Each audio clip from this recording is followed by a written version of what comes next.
بسم اللہ الرحمن الرحیم وأما في الزکوٰۃ فقالوا لو أجل 5 سود عن 100 درہم سود فهلكت السود قبل الحول وعنده نصاب آخر كان المعجل عن الباقی۔ الامور بمقاصدها کے تحت یہ ساری گفتگو چل رہی ہیں، اور نیت کہاں پر ضروری ہے، کہاں پر ضروری نہیں ہے، یا بغیر نیت کیے چیز ادا ہو جائے گی یا نہیں ادا ہو جائے گی۔ یہاں پر اب متعدد مسائل زکوٰۃ کے تعلق سے بتا رہے ہیں۔ اور رہی بات زکوٰۃ کی، تو فقہاء کرام نے فرمایا اگر 5 کھوٹا درہم پیشگی 200 درہم کھوٹے کی زکوٰۃ دے دی، فہلکت السود، تو وہ درہم 200 کا جو دیا تھا اس نے زکوٰۃ، وہ ہلاک ہو گیا حولان حول سے پہلے، وعندہ نصاب آخر، اور اس کے بعد اسی جنس کا اس کے پاس دوسرا نصاب ہے، کان المعجل عن الباقی، تو یہ پیشگی جو ہوگا باقی جو دوسرا نصاب ہے اس کی زکوٰۃ ہو جائے گی۔ یعنی اگر کوئی شخص، ٹھیک ہے، 200 درہم کا کیا ہے، 5 درہم اس نے زکوٰۃ دے دیا، اور یہ کیا ہے، پیشگی زکوٰۃ دی ہے، لیکن حولان حول سے پہلے جس کی 200 درہم کی جس کی زکوٰۃ دی ہے وہ 200 درہم کیا ہے، ہلاک ہو گیا، تو ایسی صورت میں کہہ رہے ہیں اگر اسی جنس کا اس کے پاس 200 درہم دوسرا ہے، تو یہ جو اس نے زکوٰۃ دی ہے، اگرچہ اس کی نیت نہیں کی ہے کہ دوسرا جو نصاب ہے اس کی طرف سے یہ 5 درہم میں زکوٰۃ دے رہا ہوں، پھر بھی وہ کیا ہے، اگر اسی جنس سے ہے تو اس کی زکوٰۃ ادا ہو جائے گی دوسرے نصاب کی۔ وفی فت القدیر فی السوم، لیکن دونوں کا ایک جنس ہونا ضروری ہے۔ اگر جنس مختلف ہو گئی تو ایسی صورت میں جو پیشگی دیا تھا جس کی زکوٰۃ اور پھر نصاب ہلاک ہو گیا تو دوسری جنس کے لیے یہ کافی نہیں ہوگا۔ وفی فت القدیر فی الصوم، اور فتح القدیر کے الصوم کے بیان میں ہے ولو وجب علیہ قضاء یومین من رمضان واحد فالاولی ان ینوی اول یوم وجب علیہ قضاؤہ، اگر اس پر ایک رمضان کے 2 دن کی قضا واجب ہے تو بہتر یہ ہے کہ نیت کرے پہلا دن جو جس کی قضا واجب ہے اس رمضان سے، وَإِن لَمْ يُعَيِّن جَازَ، اور اگر متعین نہ کرے تو جائز ہے۔ یعنی اگر ایک رمضان کے 2 دن ہیں تو بہتر یہ ہے کہ کیا،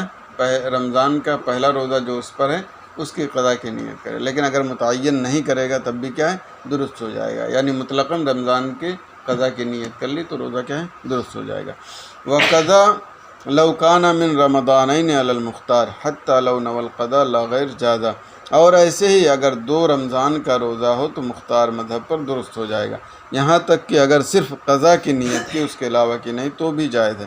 یعنی ایک تو تھا کہ ایک ہی رمضان کا 2 روزہ ہو، اور دوسری صورت کیا ہے، 2 رمضان کے 2 یا اس سے زائد روزے ہوں، تو یہاں پر بھی بہتر ہے کہ متعین کر دے، پہلا کر کے یا آخر کر کے، لیکن اگر متعین نہیں کیا تب بھی مختار مذہب کے مطابق کیا ہے، اس کا قضا روزہ کیا ہے، درست ہو جائے گا۔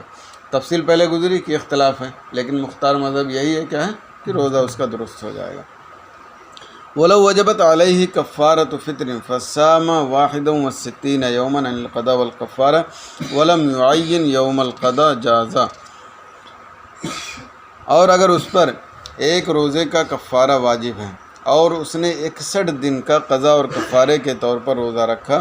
اور قضا کے دن کو متعین نہیں کیا تو یہ بھی درست ہے، ٹھیک ہے۔ یعنی اگر کوئی شخص ایک روزہ جان بوجھ کر چھوڑ دے تو اس کو کیا ہے، 61 دن روزہ رکھنے ہیں، 60 دن کفارے کے اور 1 دن قضا کے، لیکن جو شخص 61 روزہ رکھا اس نے کچھ متعین نہیں کیا کہ 60 کیا ہے، کفارے کے لیے اور 1 قضا کے لیے، بلکہ دونوں کی سب میں نیت کر دی، تو فقہاء کرام آسانی فرماتے ہوئے کہتے ہیں کہ کیا ہے، یہ درست ہو جائے گا، اور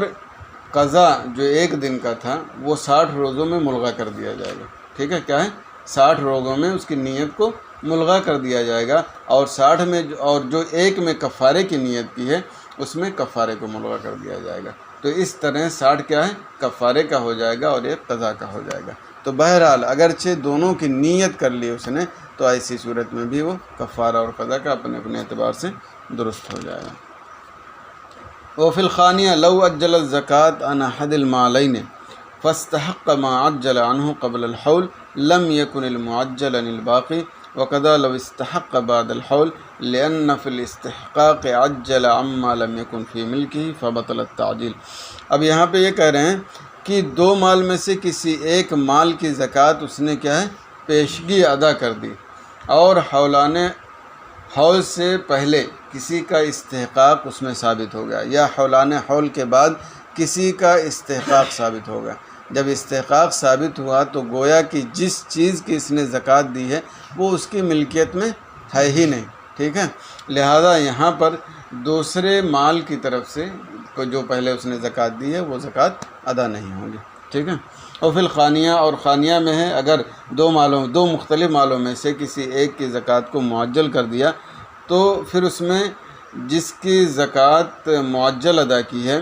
اس میں استحقاق ثابت ہو گیا حولان حول سے پہلے، تو یہ معجل باقی کی جانب سے زکوٰۃ نہیں ہوگی۔ وقضى لو استحق بعد الحول، اور اسی طرح سے اگر حولان حول کے بعد استحقاق ثابت ہوا، لأن فی الاستحقاق، کیونکہ استحقاق کی صورت میں اس چیز کی اس نے پیشگی زکوٰۃ ادا کی ہے جو اس کی ملک میں ہے ہی نہیں، فبطل التعجیل، تو یہاں پر تعجیل ہی کیا ہے باطل ہو گئی، اور جب باطل ہو گئی تو دوسرے مال سے اس کو زکوٰۃ ہونا قرار نہیں دے سکتے۔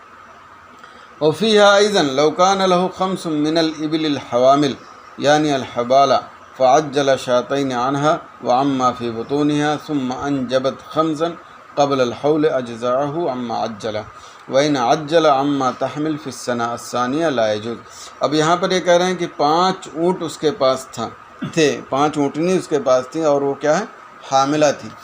تو اس نے 5 اونٹنی کی تو ایک بکری زکوٰۃ ادا کی پیشگی، اور پیشگی کیا ہو تو موجود ہی ہیں 5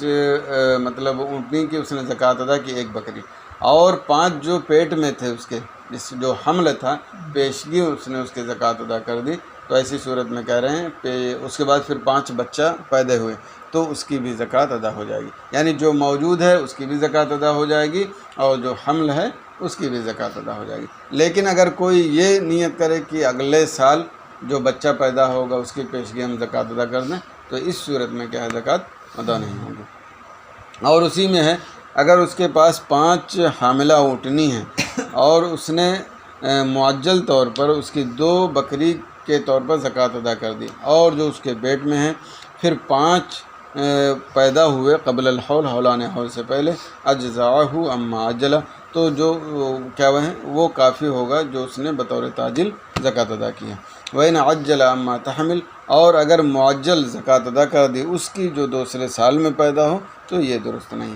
ھذا کلہ فی الفرائض، یہ ساری گفتگو کیا ہے فرائض میں ہے۔ والواجبات کالمنظور، اور واجبات جیسے منظور اور وطر امام اعظم ابو حنیفہ کے قول کے مطابق، والعید علی الصحیح، اور عید صحیح قول کے مطابق، اور طواف کی 2 رکعتیں مختار مذہب کے مطابق، ٹھیک ہے۔ وینوی الوطر، اور وطر کی نیت کرے گا، وطر واجب کی نیت نہیں کرے گا، للاختلاف فیہ، اس میں اختلاف کی وجہ سے، یعنی یہاں پہ کہہ رہے ہیں کہ وطر کے بارے میں چونکہ اس کے وجوب اور عدم وجوب میں اختلاف ہے۔ امام اعظم ابو حنیفہ علیہ رحمہ کے نزدیک کیا ہے واجب ہے، اور بعض دوسرے ائمہ کے نزدیک واجب نہیں، تو کہہ رہے ہیں جب صرف وطر کہے گا تو بالاتفاق سارے لوگوں پر کیا ہے عمل ہو جائے گا، وہ خواہ واجب ہو یا واجب سے خارج ہو۔ لیکن اگر وطر واجب کر دے گا تو صرف امام کے قول کے مطابق عمل ہوگا، دوسرے کے قول کے مطابق عمل نہیں ہوگا، اس لیے کیا ہے بہتر ہے کہ صرف وطر کی نیت کرے، اس میں وجوب وغیرہ کی قید نہ لگائے۔ لیکن علامہ حمیدی علیہ رحمۃ اللہ رضوان نے اس پر اعتراض کیا اور یہ کہا کہ بھائی جب امام کا یہ مذہب ہے تو جو شخص اس کے وجوب کا اعتقاد رکھتا ہو تو وطر واجب کی قید وطر کے ساتھ واجب کی قید لگانے میں کیا حرج ہے، اور کیوں نہیں لگا سکتا، بالکل لگا سکتا ہے۔ لیکن میرے خیال سے علامہ ابن نجیم علیہ رحمۃ اللہ رضوان نے جو یہ بات کہی ہے کہ وطر کی نیت کرے واجب کی قید نہ لگائے، وہ اس اعتبار سے تعلق کی اختلاف سے نکلا جا سکے، ٹھیک ہے۔ اور ظاہر سی بات ہے اگر اپنے امام کی مخالفت نہیں لازم آتی ہے، اگر ہم کوئی ایسا جملہ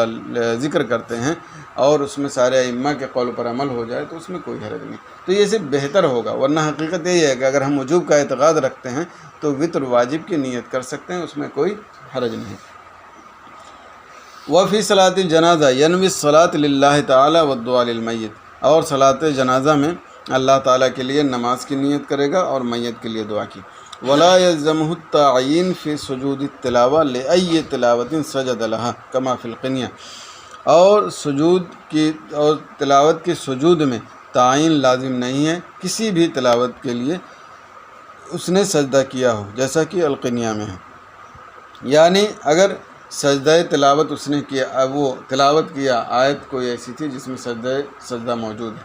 تو ایسی صورت میں اگر متعدد آیت ایسی پڑھی تو اس کے لیے تعین کرنا ضروری نہیں کہ پہلی جو میں نے فلاں جگہ پہ پڑھی تھی اس کے لیے سجدہ کر رہا ہوں، اور فلاں جگہ جو پڑھی تھی اس کے لیے سجدہ کر رہا ہوں، ایسا نہیں، بلکہ مطلقاً مثال کے طور پر 5-10 ہیں اور اس نے 5-10 سجدہ تلاوت کر لیے تو یہ اس کے لیے کافی ہے، ٹھیک ہے، کیونکہ مطلب جنس واحد ہی ہے، اگرچہ اس کے افراد الگ ہیں کہ فلاں جگہ پڑھا، لیکن بحیثیت تلاوت سب ایک ہی ہے۔ وَأَمَّا النَّوَافِلُ فَاتَّفَقَ أَصْحَابُنَا أَنَّهَا تَصِحُّ بِمُطْلَقِ النِّيَّةِ، اور رہی بات نوافل کی تو ہمارے صحابہ اس بات پر متفق ہیں کہ مطلق نیت سے یہ درست ہو جائے گا، یعنی اگر نوافل پڑھنی ہے تو اس کے لیے بھی متعین کرنا ضروری نہیں ہے، یعنی مغرب کے بعد مثال کے طور پر سنت کے بعد ہم نفل پڑھتے ہیں تو 2 رکعت نفل کی نیت کر لی بس کافی ہے، اس کے لیے متعین کرنا ضروری نہیں کہ مغرب بعد کی ہم نفل نماز پڑھ لیں، ٹھیک ہے، مطلق نیت سے کیونکہ وہ کیا ہے درست ہو جائیں گے۔ وَأَمَّا السُّنَنُ الرَّوَاتِبُ فَاخْتَلَفُوا فِي اشْتِرَاطِ تَعْيِينِهَا، اور سنن رواتب یا سنت موقدہ اس کی تعین کے اشتراط میں اختلاف ہے۔ والصحیح المعتمد عدم الاشتراط، اور صحیح اور معتمد مذہب کیا ہے شرط نہ ہونا، لأنها تصح بنیۃ النفل و بمطلق النیہ، کیونکہ یہ کیا ہے نفل کی نیت سے اور مطلق نیت سے درست ہو جاتی ہے، یعنی سنن رواتب کے تعلق سے اختلاف ہیں، بعض علماء نے کہا کیا کہ وہاں پہ تعین ضروری ہے، اور بہت سارے علماء نے کہا تعین ضروری نہیں ہے، اور یہی مذہب کو صحیح قرار دیا گیا ہے، ٹھیک ہے، لہذا اگر کوئی سنت موقدہ مطلق نیت سے پڑھ لے کہ ہم سنت موقدہ پڑھ رہے ہیں بس اتنی نیت کر لے، یہ نہیں کہ ظہر کی یا فلاں جگہ کی، تو اس صورت میں بھی کیا ہے درست ہو جائے گی۔ وتفرع علیہ لو صلی رکعتین علی ظن انہا تہجد بظن بقاء اللیل فتبین انہا بعد طلوع الفجر کانت عن سنت الفجر علی الصحیح فلا یصلیہا بعدہ للکراہہ، اور اس پر یہ مسئلہ متفرع ہوتا ہے، اگر 2 رکعت نماز پڑھی یہ گمان کرتے ہوئے کہ یہ تہجد ہے، ٹھیک ہے، بظن بقاء اللیل رات کے بقا کا گمان کرتے ہوئے، پھر اس پر ظاہر ہوا کہ یہ طلوع فجر کے بعد ہے تو یہ سنت فجر ہوگی علی الصحیح، صحیح مذہب کے مطابق، فلا یصلیہا بعدہ للکراہہ، تو اب اس کو اس کے بعد نہیں پڑھے گا، یعنی 2 رکعت سنت فجر نہیں پڑھے گا کراہت کی وجہ سے، یعنی جب کہا کہ معتمد مذہب یہ ہے کہ تعین ضروری نہیں ہے تو اب اس پر مسئلہ متفرع کرتے ہوئے فرماتے ہیں کہ کوئی شخص یہ سمجھا ابھی رات باقی ہے تو لاؤ 2 رکعت تہجد کی نماز پڑھ لیں، ٹھیک ہے، اس نے یہ سوچ کر پڑھا لیکن بعد میں اس کو معلوم ہوا کہ نہیں فجر طلوع ہو چکی تھی اور ہم نے 2 رکعت طلوع فجر کے بعد پڑھی ہے، تو اب یہ 2 رکعت جو طلوع فجر کے بعد پڑھی ہے یہ سنت فجر کے لیے کافی ہوگی یا نہیں، تو جب صحیح مذہب یہ ہے کہ وہاں متعین کرنا سنت کے لیے ضروری نہیں ہے تو اس اعتبار سے یہ مسئلہ متفرع کرتے ہوئے فرمایا کہ وہ 2 رکعت جو ہے سنت کے لیے کافی ہوگی، اور چونکہ طلوع فجر کے بعد کوئی نفل نہیں پڑھی جاتی، اگر ہم اس کو ناکافی کہہ دیں تو ایسی صورت میں یہ 2 رکعت نفل ہوگی اور 2 رکعت فجر کی نماز سنت اسے الگ سے پڑھنی ہوگی، تو یہاں پہ کراہت کا بھی ارتکاب کرنا ہوگا، اس لیے وہ 2 نماز وصول کے اعتبار سے بھی اور کراہت سے بچنے کے لیے بھی یہ کہا جائے گا کہ 2 رکعت جو اس نے تہجد گمان کرتے ہوئے پڑھا لیکن وہ طلوع فجر کے بعد واقع ہوئی وہ سنت فجر کے لیے کیا ہے کافی ہوگی۔ حاشیے میں موجود ہے دوسرے علماء نے اس کا انکار کیا، کہا کہ قائم مقام نہیں ہوگی، اس کی تفصیل دیکھ لیجیے، ٹھیک ہے۔ اور ایک شرط یہاں پر یہ بھی ہے کہ یہ اگر ایسی صورت پیدا ہو گئی، یہ نماز جو اس نے 2 رکعت پڑھی ہے یہ لازم ہے کہ اس کی ابتدا طلوع فجر کے بعد واقع ہوئی، کیا ہے طلوع فجر کے بعد، اگر طلوع فجر کے پہلے واقع ہوگی تو یہ قائم مقام نہیں ہوگی، کیونکہ فجر کا وقت شروع ہی نہیں ہوا، اور شروع جب ہوگا تبھی تو وہ فجر کی سنت کے قائم مقام ہوگی، تو یہ بات دھیان میں رہے کہ یہ قائم مقام سنت کے اسی وقت ہوگی جب کہ اس کی ابتدا طلوع فجر کے بعد ہوئی ہو، اگر طلوع فجر سے پہلے ہوئی ہے تو سنت کے قائم مقام نہیں ہوگی۔ واما من قال اذا صلى ركعة قبل الطلوع واخرى بعده كانت عن السنة فبعيد لان السنة لا بد من الشروع فيها في الوقت ولم يوجد۔ اور جس شخص نے یہ کہا کہ جب وہ ایک رکعت طلوع فجر سے پہلے پڑھے اور دوسرے طلوع فجر کے بعد تو یہ سنت کے لیے کافی ہوگی، یعنی سنت فجر کے لیے، تو یہ بعید ہے، خطا ہے، نادرست ہے۔ لأن سنہ لا بد من الشروع، کیونکہ سنت کو اس کے وقت میں شروع کرنا ضروری ہے، ولم یوجد، اور یہ نہیں پایا گیا۔ یعنی اگر بعض علماء نے اس کا بھی قول کیا کہ طلوع فجر سے پہلے اس نے نماز شروع کر دی تھی اور ایک رکعت پڑھی، پھر طلوع فجر ہو گئی تو اس نے دوسری رکعت پڑھی، انہوں نے کہا کہ یہ 2 رکعت سنت فجر کے لیے کافی ہوگی، تو علامہ ابن نجیم علیہ رحمۃ اللہ فرماتے ہیں کہ یہ غلط ہے، درست نہیں ہے، کیونکہ سنت کا اپنے وقت میں شروع ہونا ضروری ہے اور یہاں پر وہ چیز نہیں پائی گئی، لہذا یہ فجر کی سنت کے قائم مقام نہیں ہوگی۔ وقالوا لو قام الى الخامسة في الظهر ساهيا بعدما قعد للأخيرة فإنه يضم سادسة وتكون الركعتان نفلا ولا تكونان عن سنة الظهر في الصحيح، وهذا لا يدل على اشتراط التعيين لأن عدم الإجزاء لكون السنة لم تشرع إلا بتحريمة مبتدأة ولم توجد۔ اور فقہاء کرام نے فرمایا کہ ظہر میں بھول کر 5ویں رکعت کے لیے کھڑا ہو گیا، بعد ما قعد للأخیرہ، قاعدہ اخیرہ کے لیے بیٹھنے کے بعد، فَإِن، تو یہ کیا ہے، 6ٹھی رکعت ضم کرے گا اور یہ 2 رکعت نفل ہوگی، ظہر کی سنت یہ دونوں رکعت نہیں ہوگی صحیح مذہب کے مطابق، ٹھیک ہے۔ یعنی اگر کوئی شخص ظہر کی 4 رکعت نماز پڑھ رہا ہے، اس نے قاعدہ اخیرہ کیا اور بھول کر کے وہ 5ویں رکعت کے لیے کھڑا ہو گیا، تو ایسی صورت میں کیا ہے، جب تک سجدہ نہیں کیا ہو کیا حکم ہے کہ واپس آ جائے، لیکن اگر سجدہ کر لیا تو 1 رکعت کا اور اضافہ کر لے۔ اب یہ 2 رکعتیں جو ہیں یہ ظہر کے بعد والی سنت کے قائم مقام ہوگی یا نہیں، تو فقہاء کرام فرماتے ہیں کہ یہ نفل ہوگی، یہ سنت کے قائم مقام نہیں ہوگی۔ اب یہاں پر یہ اعتراض ہو رہا ہے کہ یہاں پر بھی 2 رکعت سنت نفل کے قائم مقام ہو جانا چاہیے۔ اگر آپ کہتے ہیں کہ قائم مقام نہیں ہے تو اس کا مطلب یہ ہوا کہ یہاں پر تعین نہیں پائے گئے، یعنی متعین نہیں کیا، اس لیے یہ 2 رکعت ظہر کی سنت کے قائم مقام نہیں ہے۔ اس سے یہ پتہ چلتا ہے کہ سنت میں تعین کرنا ضروری ہے۔ اسی کا دفاع کرتے ہوئے فرماتے ہیں وَهَذَا لَا يَدُلُّ عَلَى اشتراط التعین، اور یہ بات یا یہ مسئلہ تعین کے اشتراط پر دلالت نہیں کرتا، لأن عدم الاجزاء، کیونکہ ان 2 رکعتوں کا سنت کے لیے کافی نہ ہونا، لکون السنہ، اس اعتبار سے کہ سنت مشروع نہیں ہوئی ہے مگر نئے یا جدید تحریمہ کے ساتھ، ولم توجد، اور یہ نہیں پایا گیا۔ یعنی اس سے آپ یہ نہ سوچیں کہ تعین نہیں پائے گئے اس لیے 2 رکعت سنت نماز ظہر کے لیے نہیں ہوئی، اس سے پتہ چلتا ہے کہ تعین سنت موقدہ میں شرط ہے، کیونکہ ہم یہ کہتے ہیں کہ یہ شرط یا تعین شرط کی بنیاد پر نہیں ہے بلکہ اس بنیاد پر ہے کہ سنت جدید تحریمہ کے ساتھ مشروع ہوئی ہے۔ کیا ہے؟ جدید تحریمہ کے ساتھ مشروع ہوئی ہے، اور یہاں پر جدید تحریمہ نہیں پایا گیا۔ حضور نبی کریم صلی اللہ علیہ وسلم، صحابہ کرام، سب لوگوں کا طریقہ یہی رہا کہ نئے سرے سے اس کی تکبیر تحریمہ ہوتی ہے پھر نماز پڑھتے ہیں، تو یہاں پر تحریمہ نئے طریقے سے نہ پائے جانے کی وجہ سے وہ قائم مقام نہیں ہو رہی، نہ کہ تعین کی بنیاد پر، ٹھیک ہے، عدم تعین کی بنیاد پر۔ واختلفت تصحیف التراویح، هل تقع التراویح بمطلق النیہ او لا بد من التعین، فصح قاضی خان الاشتراط والمعتمد خلافہ کالسنن الرواتب۔ اور تراویح کی تصحیح میں اختلاف ہے، کیا تراویح مطلق نیت سے درست ہو جائے گی یا تعین ضروری ہے؟ تو امام قاضی خان علیہ رحمۃ اللہ نے اشتراط کو صحیح قرار دیا اور معتمد اس کے خلاف ہے، سنن رواتب ہی کی طرح۔ یعنی امام قاضی خان علیہ رحمۃ اللہ نے کہا کہ تراویح کے لیے متعین کرنا ضروری ہے کہ میں تراویح کی نماز پڑھ رہا ہوں، لیکن دیگر علماء نے کہا کہ یہ سنن رواتب کی طرح ہیں یا سنت موقدہ ہی کی طرح ہیں، جس طرح وہ مطلق نیت سے ادا ہو جائیں گی اسی طرح تراویح نماز کیا ہے، مطلق نیت سے ادا ہو جائے گی۔ وتفرع ايضا على اشتراط التعین للسنن الرواتب وعدمه مسألة اخرى ہے، اور سنن رواتب کے تعین اور عدم تعین کی شرط پر یہ مسئلہ دوسرا بھی متفرع ہوتا، اور وہ یہ ہے لو صلی بعد الجمعہ اربعا،